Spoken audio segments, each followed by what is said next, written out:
powerful position, not like a governor and that kind of stuff. When they come back, actually the general party secretaries are more powerful. And of course, those are not party members. When they come back, you go Zhenxie everywhere, political consultant group, or go to United Front office. All this you can give advice, but you have no power. That's why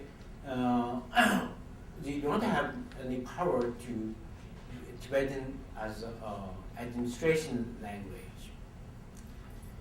And the scholars went to school and the research institutes, and this part really that is worked. Then the continued resumed Tibetan language and resumed Tibetan culture, and here I think Jalo and myself and all of them, I think really key generation between young generation and these people from prison, and we learn from them, and then we became teacher and teach the other generation. That one worked. And then again allowed to publish Tibetan classical literature books. And first, like Geshe Epic. Geshe Epic is first thing.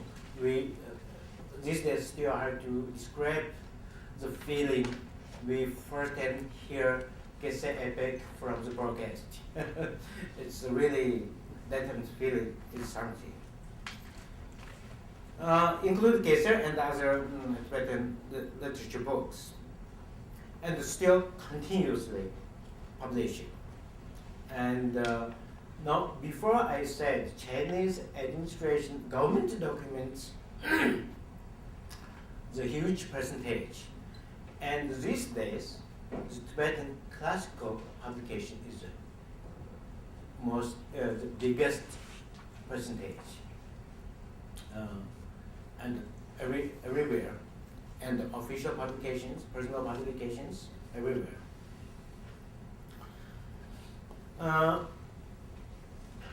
And also that during that time, another change happened with the young generation. The Tirol school, who knows also knows Chinese. That way they have chance to learn Chinese literature, also Western literature. Then all the Tibetan new generation intellectuals think also Tibetan classical literature is not suitable, not so attractive, not so suitable to express themselves. That's why they start to learn modern, so-called modern literature from Chinese. Then we had from 87, 83, actually end of the 70s, start Tibetan literature new movement. That's these days really strong.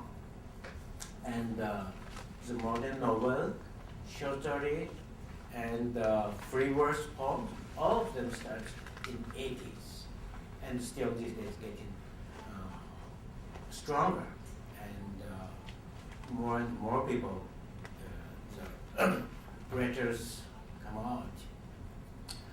And before I used to count some poems, how many poems we have, poets, and we have a database used to have, and that's, I think, 98, I did 1,000 poems, more than 1,000 poems.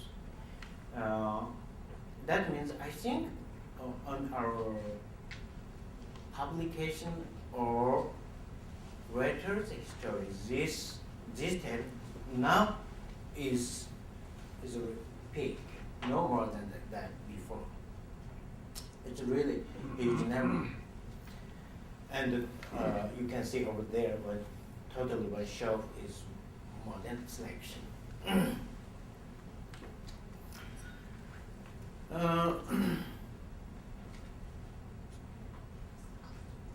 Also, we go to the research magazines.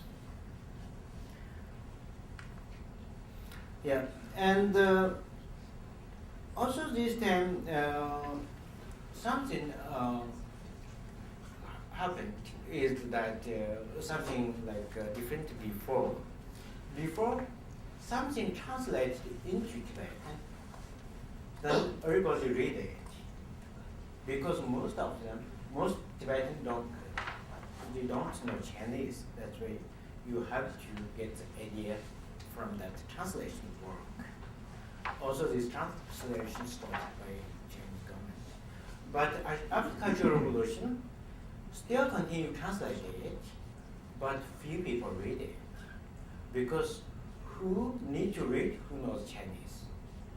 Even the translator himself, when he translated it, doesn't mean people to read, he just wants to translate. That's all, because most people read Chinese, but not necessarily read it. So that causes problem is that it's more hard to unify new terminology.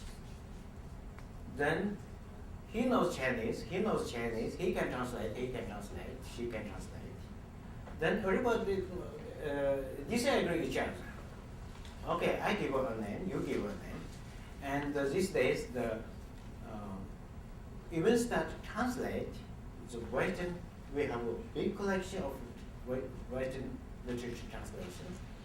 And the Western philosophy, we have over there, and about 20 books now.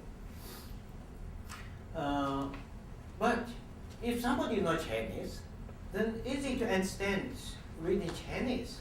If you read Tibetan, hard to understand because the terminology is not unified, and everybody make a translation. That's this days problem. One thing is not unified. One thing is reduce the necessity of translation. So most people read Chinese, speak Chinese. So all the people they don't care. I don't think you Western or whatever. No, also Chinese communists don't force you to learn something. Even they don't care. Communist serious.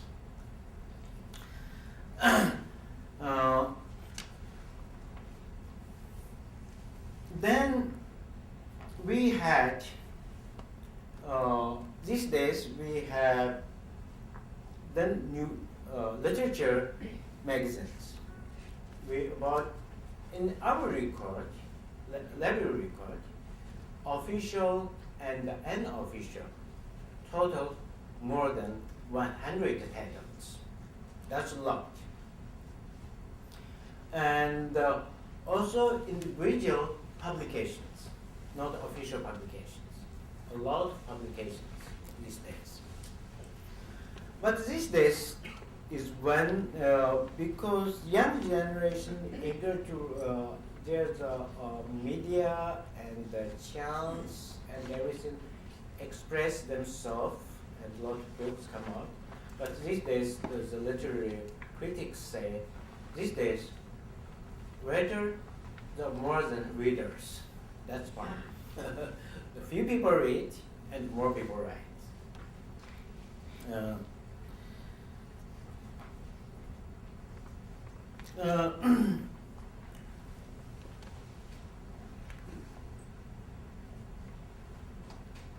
Yeah, now the Tibetan language only stays these days stays in teach, research, and writing. Writing is mainly not related with administration and that kind of stuff, just essays, literary work. That's all. That's why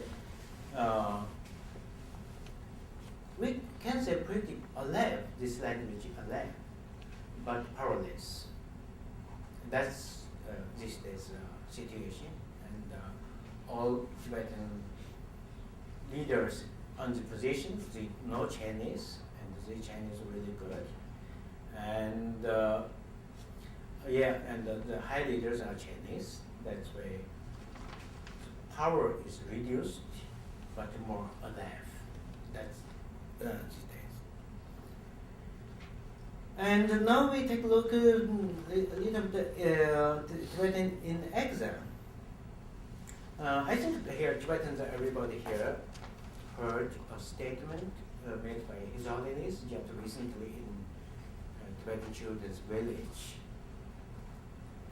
Said, now that it is a common knowledge that Tibetan language in Tibet much better than in exile.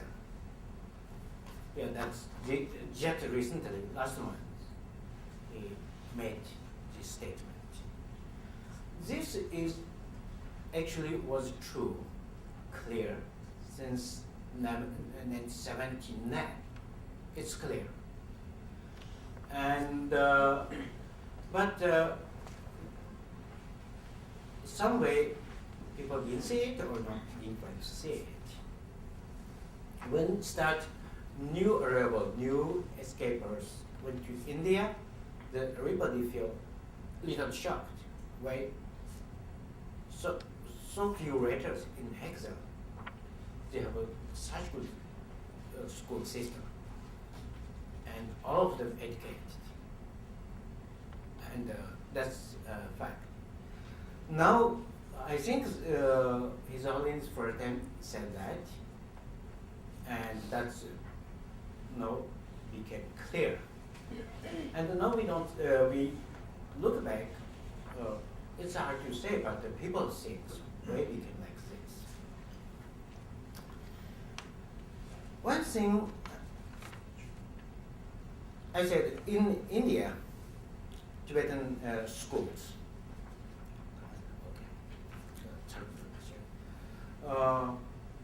in exile Tibetan schools, they have one Tibetan curriculum is one Tibetan class. And they call, I don't know, still I don't remember, called Tibetan language class or what class. Anyway, mathematics and blah, blah, and then Tibetan class. In this class, they put everything in there. Both religion and history and whatever they want to put, whole thing put in there.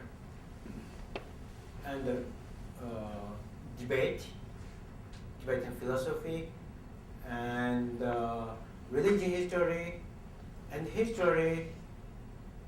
everything. And I went to a school, the government, the Tibetan education department sent me a school to take a look how they teach Tibetan language. I went to that school, and I sit in school, and one monk teacher come in, and notebooks, and come with a tanka. Tanka hanging in the blackboard. Tanka is speaker, not curse. Will. Life. Wheel of life. That tanka. And then teacher get held a stick, show each element. What's this? The students, it's really loud answer. Oh, that's that. Okay, then you can definition. They can memorize all this and memorize. Then whole class, I think in whole class, that. And never used write a sentence on that blackboard. And then after that, it's finished. It's class finished. And teacher just take back the tanka and went back. And during tea break, then I told to the teacher, he drink tea. And then I said,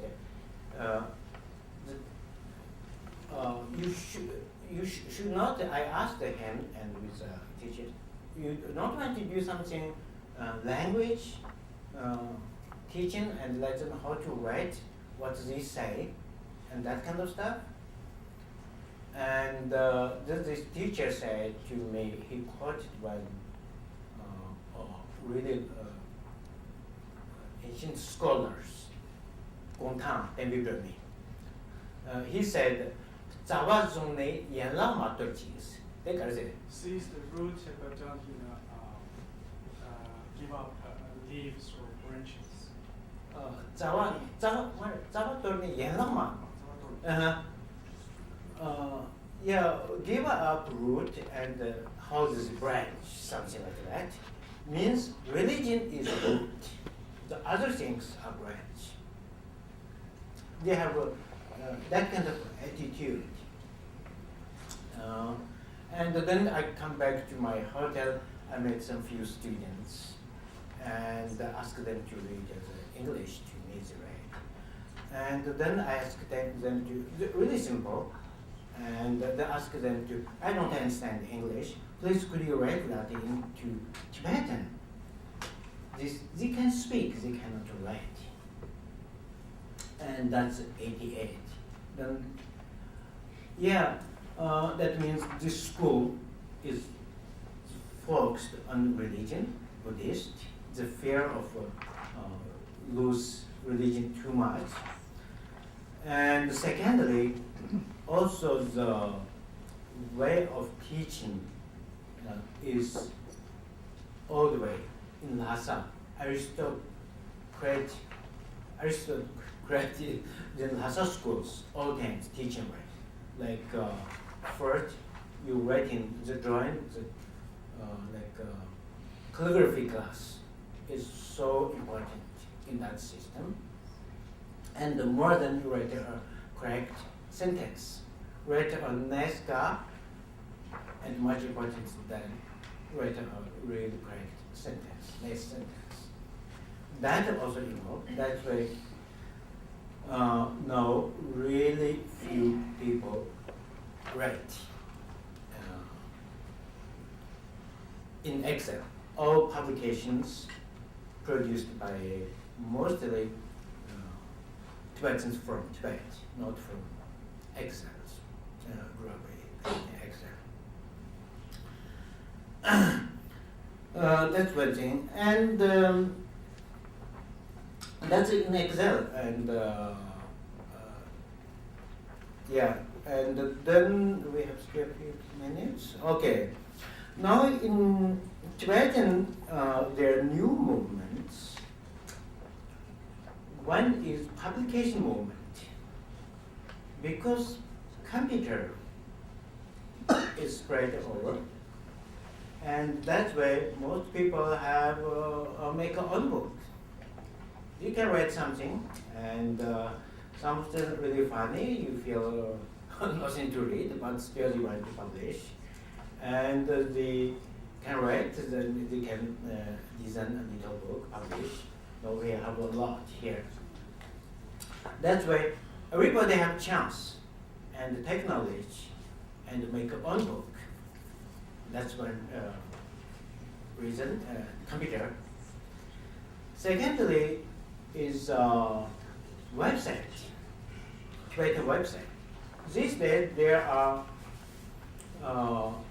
officially there are about 10 websites. More than 10. And an official website, like big website, like Tibetan literature website and language website, and the blogs, a lot. These days so active. And also we can say they enjoy a certain level of freedom of speech in that all this level of the website. That way, more people involve writing and exchange ideas and give more information each other, share information, fresh information each other, also yelling at each other. Sometimes really rude. That's also common. That's means more young generation get encouraged to read Tibet. That's one thing. And last month I had a trip in Beijing. I saw one thing, another new thing. One company, telephone company, mobile company, and they give people give people for free new mobile phone with Tibetan. They give for a certain group of people and to get a report of the testing. Now is a testing level. And this new mobile phone can send short message in Tibet. Now, a lot of people are using it. If this is successful, going to be if successful, then company will spread all over this cell phone. I think more increase the number of Tibetan use Tibetan language in different way. Yeah, finished. Thank you. Thank you.